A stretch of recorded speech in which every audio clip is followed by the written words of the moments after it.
essentially is the culmination of a lifetime spent building better toys. So when I was younger, cardboard boxes, model trains. I got a little older, radio controlled cars, video games, of course lots and lots of Lego. And ultimately when you put that much technology together in the head of a 15, 16-year-old, you move toward building robots. That was a natural evolution. So I like to still think of myself as building better toys. Here's some of the latest ones we're working on. And these are toys that we're hoping we can get to most everyone. So toys for everyone, robots for everybody.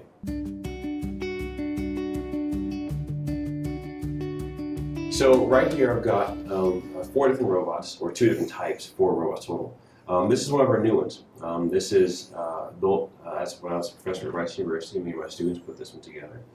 And the goal for this robot is to build a robot that has basically research grade, research quality features, but as cheap as possible. So it's about $250 in parts if you wanted to build one. And that means we tried to sell them for about $400. That's too expensive for most people still, but still, that's still very cheap for research standards. What specific research are you trying to do with these particular robots? So the goal of my work is to understand distributed algorithms for multi-row systems. If somebody gave me 10,000 robots, I want to figure out how to put them together, how to program them, how to get them to do tasks as a group, how to get them to do problems that are harder than any one robot can solve individually. So we see examples for this all over. Ants, bees, termites, wasps. All of these insect communities do very complicated tasks as groups that the individuals can't do by themselves. And it works. Ants are the most successful species of insects by weight on the planet. So we're not trying to copy nature.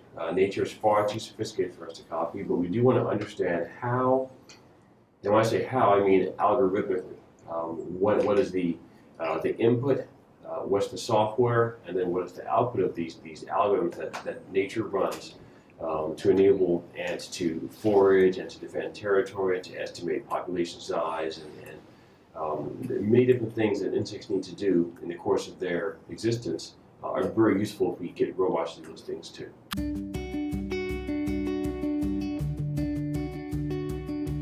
So as robots get more universal, get more practical, get more cheap and readily available, it will become uncommon to see individual robots working on tasks. Groups of robots will be common. So I take that to the extreme, and I'm not worried about 10 or 20 robots. I'm worried about 10 or 20,000 robots. Enough robots to build buildings, enough robots to reclaim landfills, robots to search the oceans for giant squid. We just got our first look at a giant squid last year. First look ever at a living giant squid. Well, that's a problem we can solve with robots. Right now we have 2 robots on Mars. What if we had 2,000? We can search the planet far more efficiently, far better.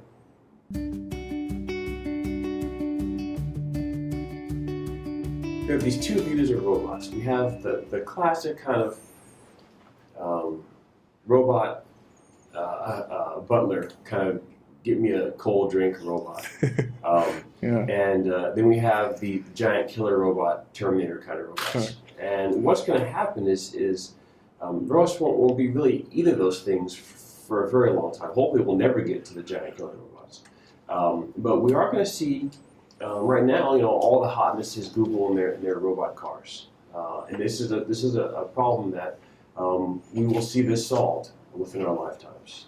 They already have hundreds of thousands of miles in their self-driving cars. So they've got that under control. The lawyers, in fact, are going to lag behind the technology to try to figure out, if your self-driving car hits somebody, who are they going to sue?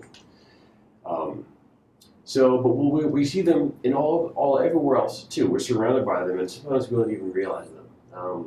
I flew here in essentially a very large robot called a 777.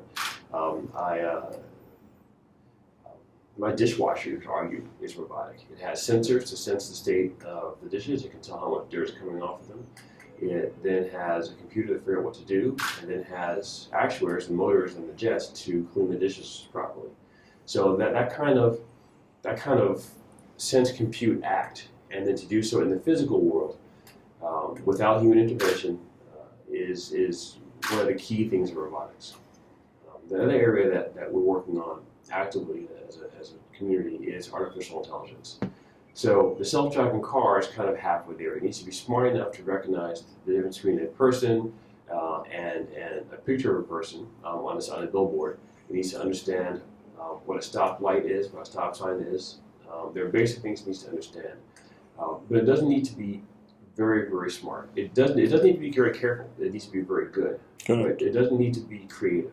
It doesn't need to be to draw inference from experiences that are new and novel. These are things that we just don't know how to do yet. And the type of intelligence that we will be able to achieve are, given large amounts of data from self-driving cars and all the videos taken, can we then plot the best path of these vehicles? Okay, we can solve these problems. But the whole other aspect of intelligence, which is new ideas and new thought and new creativity, we don't even understand what that is in humans yet, much less how to get that into robots. That's nice.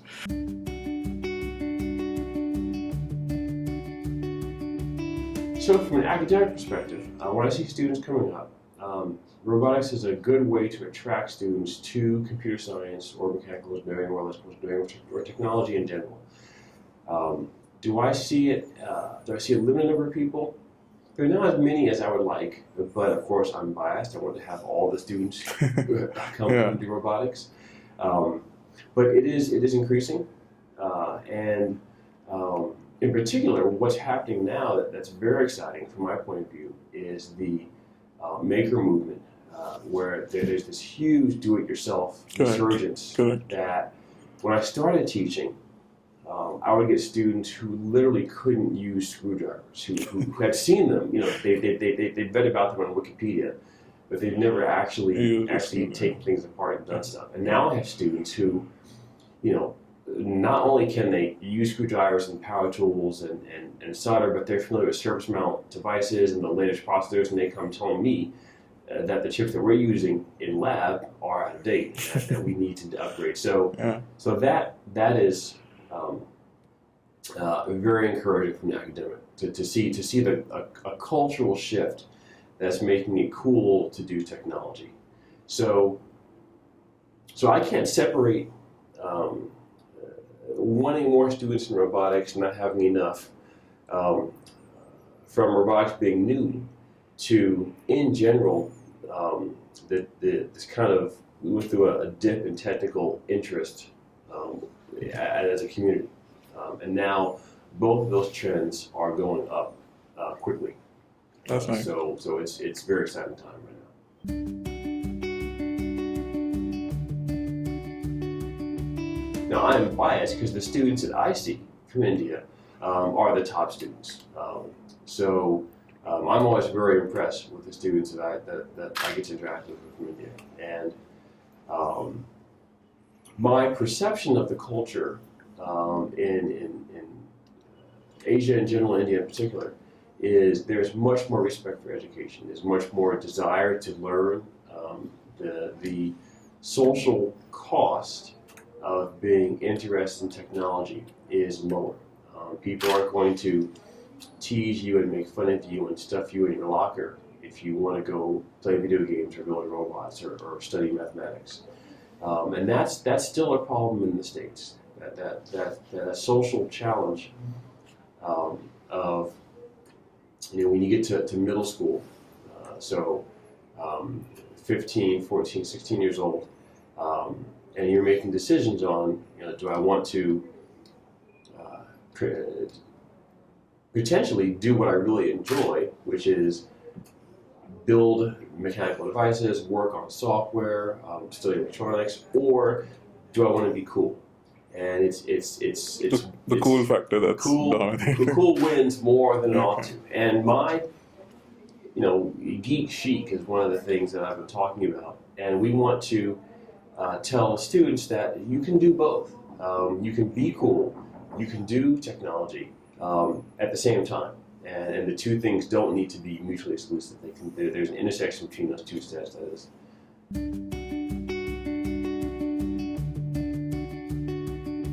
The way technology is becoming pervasive. My aunt gets a new phone and she starts sending me pictures and whatnot. She's 60 some odd years old, right? And she's got these. She always has the new technology and loves getting on top of them. The wearables that are happening now are pulling technology out of our phones, out of our computers, onto our wrists and onto our lapels and our pockets. The students that I see now are quote unquote digital natives. My friends with their 2-year-olds who can navigate effortlessly across an iPad with no thought to that it even is technology. True. So in some sense, the technology is at some level it's vanishing. It's just becoming another piece of thing. It's becoming a telephone. People wouldn't think of a telephone as technology anymore. And phones are becoming, smartphones are becoming, they're still very smart, but it's not really a big deal anymore. And that will help with the social pressure because, well, I'm not doing geeky computer science stuff. Yeah. I'm just working on my phone. Yeah. It's not even a thing anymore.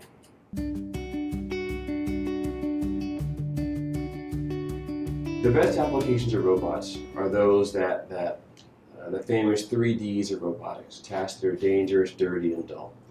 And you can find examples of tasks that are well suited for robots all over. I already mentioned self-driving cars, I mentioned Mars rovers, I mentioned ocean exploration. But when you get into almost every aspect of society, you can find tasks that are well suited for automation. Obviously, factory robots and industrial robots have been around for decades. Ages, yeah. And now we're seeing kind of the next generation of these sort of automation. Rethink Robotics has this Baxter robot that's very easy. It's this red robot, very easy to program. You can program it to do simple tasks like a box comes on the line, straighten it up, and turn it upside down, maybe. Okay, this is a task that a human could do this task, but if a robot can do it and learn how to do it in with maybe half an hour training, this is good. You see warehouse distribution. When you order something from Amazon, there used to be humans who have to run down the aisle and find this item, put it in the box, and keep on going. Now the robot goes down the aisle, picks up the whole shelf, brings up the person, and the person then clicks this thing out of the shelf. So those sort of behind the scenes, agriculture, as opposed to having humans have to drive the combines carefully through each area. Now the robot can guide the combine with GPS, know exactly where it is to within feet, and then control each of the sprayers on the back end to provide exactly the amount of fertilizer or pesticide to every square foot of the land and the crop. plant. Yeah. So these kinds of tasks that are, I don't want to say invisible, but are ubiquitous, are where you'll see robotics, and the impact will be very large. This pervasiveness of technology and the sophistication of technology and the smart machines and you mentioned the Internet of Things. You know, as my toaster gets smart and connects to the Internet. There's also the notion, the simultaneous growth of machine learning, which is a little different from AI. Correct. Where machine learning makes the admission that, okay, we're not trying to build a robot that can think.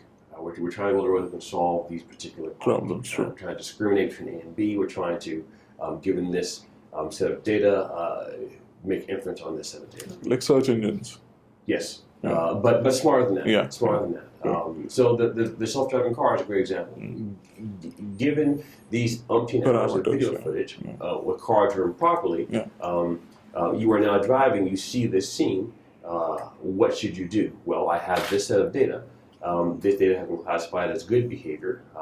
I should do something that matches one of these sets over here. So that kind of predictive behavior, that kind of analytical sort of thinking, where the computer can look at what you've been doing and make a good guess as to what you'll be doing next, will become. It already is. Amazon makes frighteningly good recommendations exactly. for me based on personal history. When I go by songs, the songs that are related to what I'm getting are really quite good. Yeah.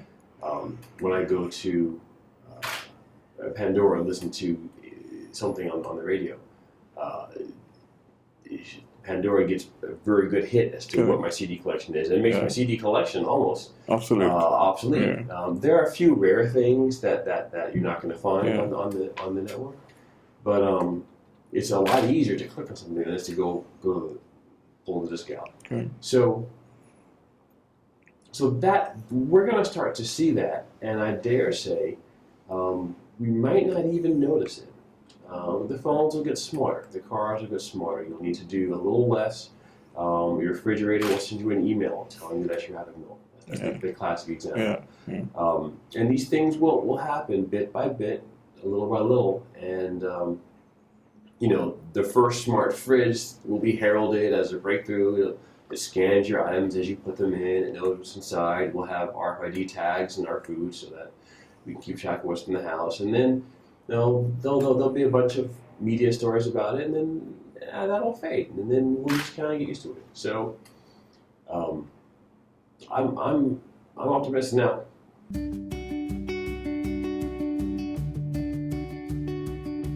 I'm not. So there are two reasons I'm not worried about that. The first reason is you could argue philosophical. Why would, if we create this thing, we create this robot, and the robot is self-aware, is sentient, why would the first thing we want to do would be to exterminate its creators? That's not logical. With the assumption that we will something that is reasonable and compassionate and not sadistic, then I'm not worried about that. The second reason I'm not worried about that is that there currently are no robots who can tie shoes. There are no robots who can safely cross streets. So if we're going to have robots that are going to take over the world, you can't do that if you trip over your shoelaces.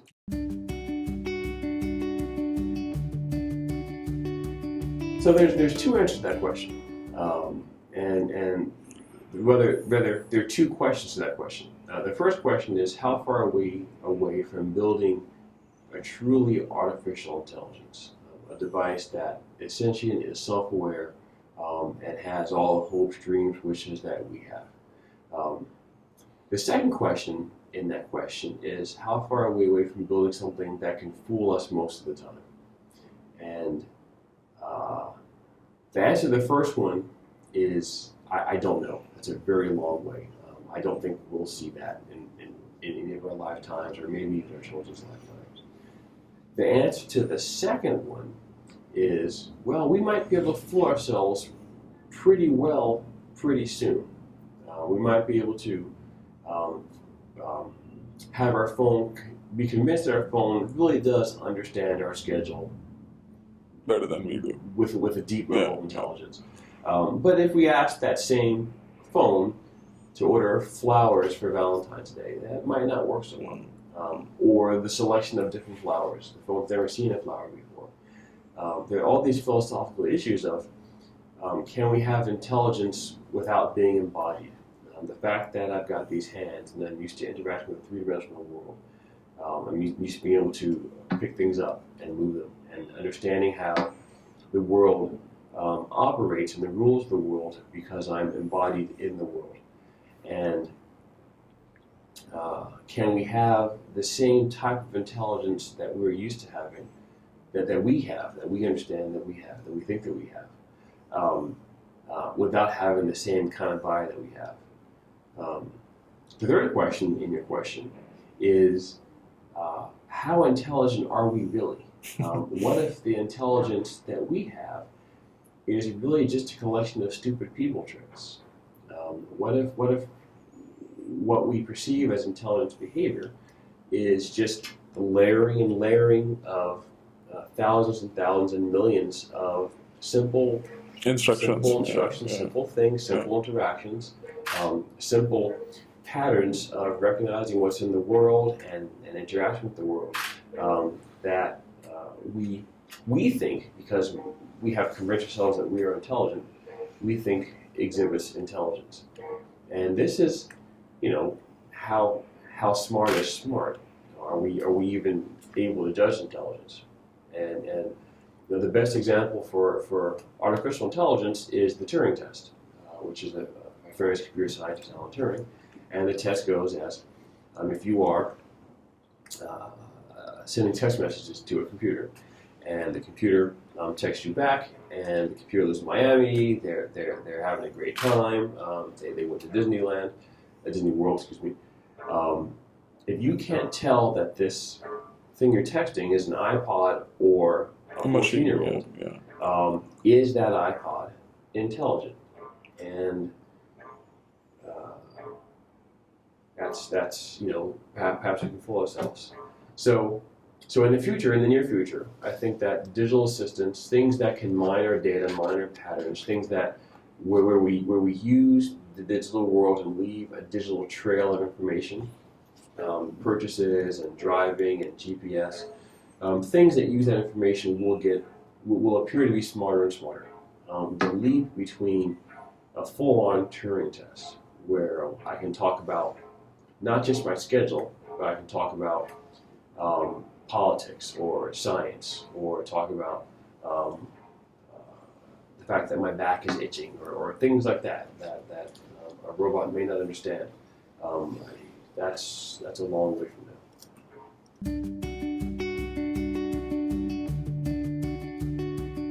So there are two things that will happen simultaneously. The first thing that will happen, that's happening right now, is that our houses will get smarter, and our houses will be more amenable to a robot being in them. We will get used to having everything in the house talk to each other. Everything being always communicating. We will be used to interacting with our lights through our phones. And then we'll be used to having sensors around the house that can detect when we're there, when we're not there. So all these things that we will want in our houses to make our house more digital friendly will also make it more robot friendly. So if your fridge knows what's inside it, and if your fridge knows where things are inside it, maybe a slightly smarter fridge, well, that makes it a whole lot easier for a robot to go into the fridge, talk to the fridge, figure out what's in there, where it is, and then the manipulation task now can be made easier by the fridge. So these two systems can work together. But you wanted a timeline. Everyone always wants a timeline. I don't have a good timeline. The houses that we have still are difficult for artificial creatures to walk around. The Atlas robot from Boston Dynamics is right now by far the best, the most agile, legged robot. And that's still, we're not going to see that in homes for a long time yet. So if we were to design a house very carefully right now, very carefully design it, have perhaps one level, have nice little elevators, have everything in the house tagged, have everything painted in bright colors, keep all the horrible extension cords off the floor that robots can trip over. Okay, you can have a robot bring you drinks now. But when you add all that clutter of life, if someone leaves a backpack in an unexpected location, there's a chair that has been moved. Chairs in general are very problematic. They have these long pointy legs that laser scanners tend to miss. Yes, correct. IR and things, and sonar can't find them either. So the new generation of what are called RGBD cameras, things like the Kinects that measure the color, but also the distance of things in the world, are now solving that problem, some of these problems. So, prediction. You want a prediction? I say we'll get something semi-useful moving around houses within a decade. The Roomba now, the robot vacuum has been available for about a decade now. It's been about 10 years. Correct.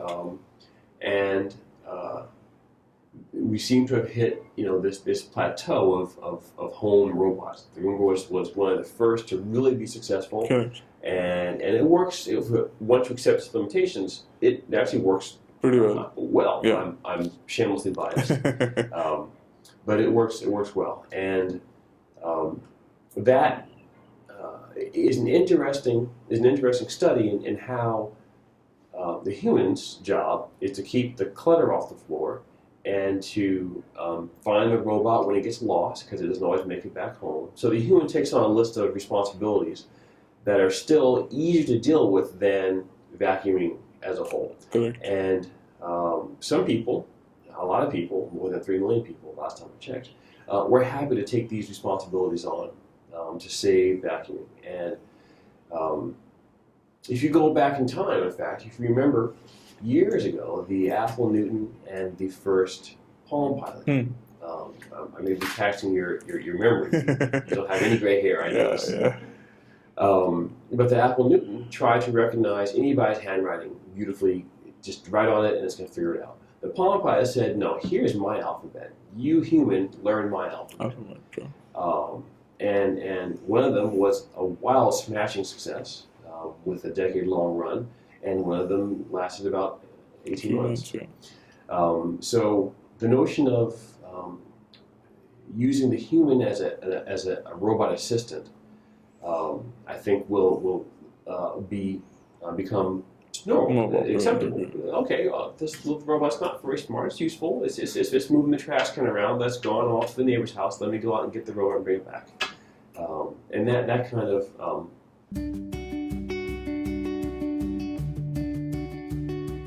it'll be fully sentient, but it's going to need some help every now and then.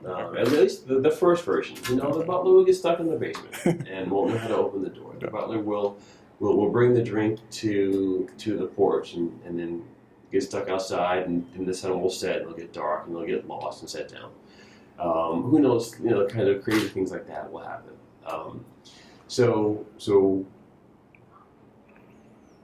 But you're optimistic, I'm optimistic, yeah. And the notion, I guess what I'm trying to say, the notion of fully autonomous, the notion of this Rosie from the Jetsons in the house. Yeah. We'll have some version of that, and it will be okay, and it will be good. That's nice. Within a decade, that's. I'll say that. A decade is simultaneously long and short. Okay. It's very long in terms of product cycles and consumer technology, and new tech can happen and explode in a decade. Simultaneously, for doing the basic research required for getting these things done, a decade is pretty short. Research happens in PhD-sized chunks. Every 5 years, someone finishes their PhD and comes up with a new thing, and we add that little piece of knowledge to our existing mountain, to our mountain. So a decade may be a very short time on the scale of cracking AI, on the scale of figuring out what people will accept in their home, what people will accept around their house. And we can make some progress in a decade. That's nice.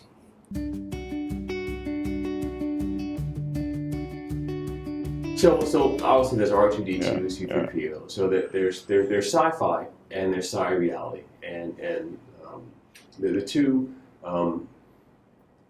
they both advise each other to some level. Where science fiction gets people up and inspires them and wakes them up when they're 10 and 11 and says, "Wow, this is cool. I want to work on this." And then they get older and realize that, man, this is hard. It's still a lot of fun. But you realize how daunting the technical challenges are. So as an inspiration, and really well-informed sci-fi can really be very, very impressive in terms of here's what. Let's really think about how to take this forward 50, 60, 100 years. And Isaac Asimov, science fiction writer of enormous. Are you a big fan? Asimov, yeah. Stuff.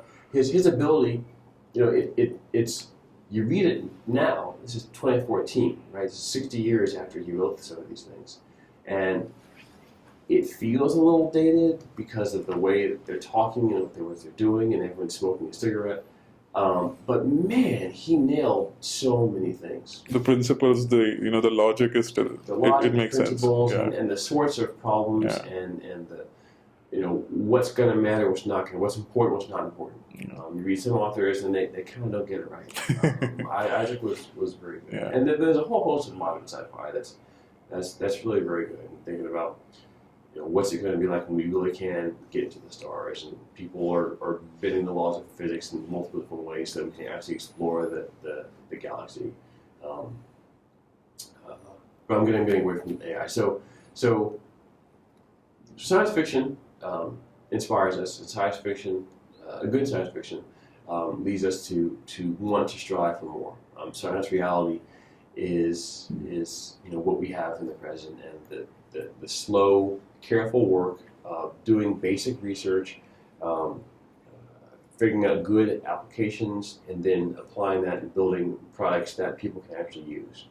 And each of those have different challenges. The basic research is what I'm focusing on now as a professor, but with an eye toward products that people can use, in particular toward education. And advising the research are these systems that have been doing it for 160 million years. Ants and bees are about that old, and wasps are their descendant, their progenitor. So what the wasps showed up, and the bees took the wasps, started with that basic blueprint, added honey and some pollen and some stuff, and they hurt the bees, and the ants lost the ability to fly, stayed in the ground. At least most ants don't fly. When they reproduce, they still fly. And then they decided to take over the land, and they've been very successful. So the algorithmic solutions that nature has devised to these things are critical. Nature has to live in the same physical world that growers have to live in. She's subject to the same basic energy constraints, energy in, exertion, energy out, the same computational limits. The amount of information that an insect has is local.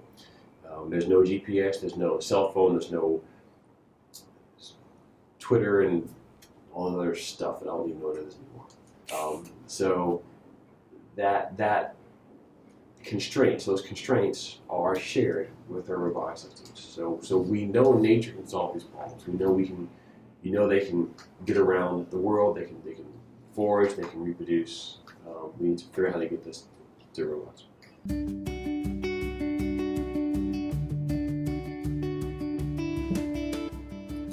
When I was young, starting out, and I tell my students, I have a video I show, an old robot from the AI lab.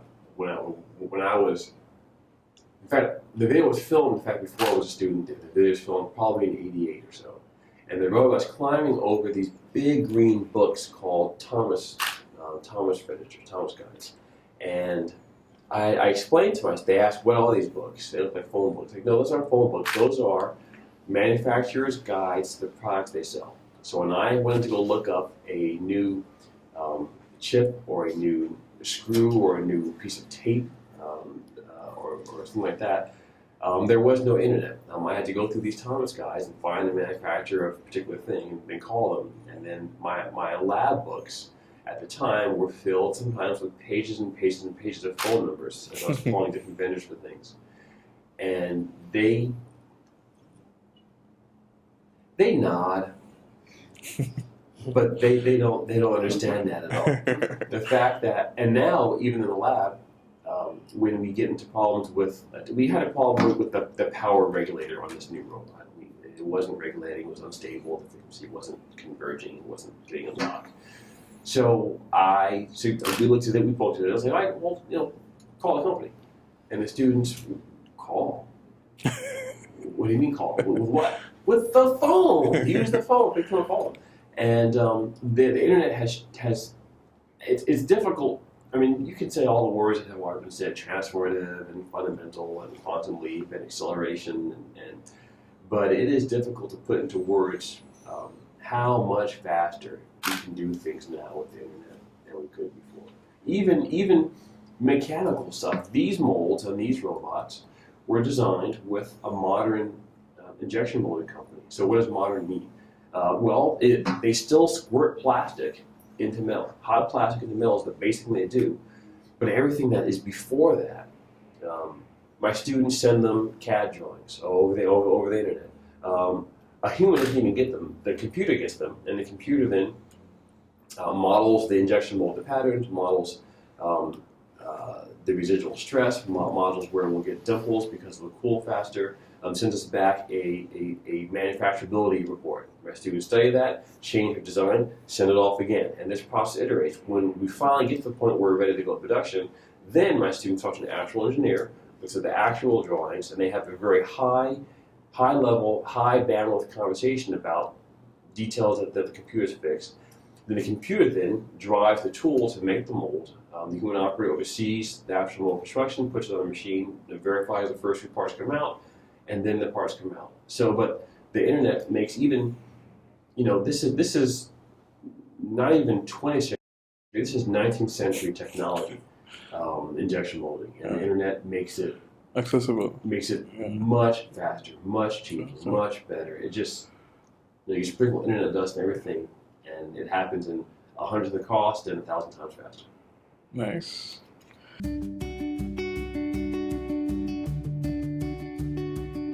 So the basic fundamental biggest concern is Skynet and robots taking over the world and doing bad things to people. And there are you could argue that there are three answers to that. The first answer we've already talked about is philosophically, there's no reason that I'm going to believe that anything we're going to build is going to immediately go and exterminate us, and I can't control its behavior. Yeah, I can't see that would be what it wants to do. The other answer is technological. We have still a very, very long way away, so we can just defer this question for our grandchildren and great-grandchildren. There's another answer that talks about this convergence of biology and technology. As we gain more and more control over our biology at the genetic level now, we've had control over our biology at the surgical level. I've got a knee that's been rebuilt. I've got various things that have been screwed back together. As we get better at reconstructing, and then at some point constructing our own bodies, and our wearable technology gets more sophisticated, as we have more, smart watches, and then smart earrings, and then smart tattoos, and then smart implants. You keep on going further and further. Now the line between man and machine starts to get a little blurry, and it may be the case that the robots that we're worried about are us.